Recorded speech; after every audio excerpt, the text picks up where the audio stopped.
La chapelle des Jésuites réouvre ses portes sur une exposition multi-artistes initiée par l'association Courant d'Art en cette fin janvier. L'occasion pour de nombreux artistes aussi divers que surprenants de s'exprimer à travers le thème choisi, demain, ombre et lumière. Nous avons à cœur, une fois tous les 2 ans, et on essaie de tenir le rythme tout au moins, d'avoir une expo collective à thème.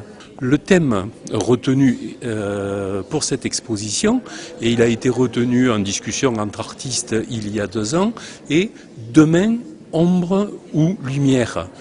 Bon, il n'est pas question de prédire l'avenir, de faire des Madame Soleil, mais ça nous a semblé intéressant que les artistes se projettent vers le futur, vers l'avenir, et on a choisi les termes ombre ou lumière parce que ça a bien sûr une connotation sur l'avenir, mais ça a aussi une connotation sur les techniques utilisées, que ce soit par les peintres, par les photographes ou par les sculpteurs. Constat, révolte, des mots forts qui transpirent à travers les œuvres que des artistes parfois meurtris ont couchés sur la toile blanche, l'air de dire « Voyez à présent qu'est devenu le monde, notre monde ». On est envahi par notre société de consommation et notamment les boîtes en aluminium qui nous envahissent pour peu qu'on regarde autour de nous, soit dans les rues, soit dans les parkings, et qui ne se dégradent pas.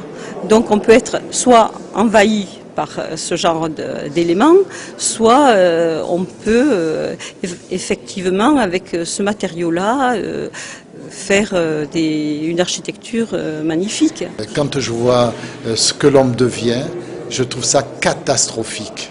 Il y a la quincaillerie qui avance, toute sa technologie, tout son génie, et qu'est-ce qu'il en a fait?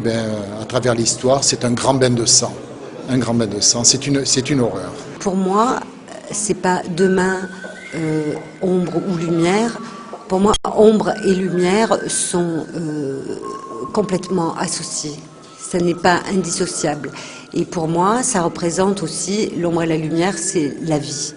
Dans ce lieu magnifique que représente la chapelle des Jésuites, les artistes se sentent responsables face à une architecture flamboyante, mais qui peut aussi être écrasante au regard des œuvres qui hantent les lieux.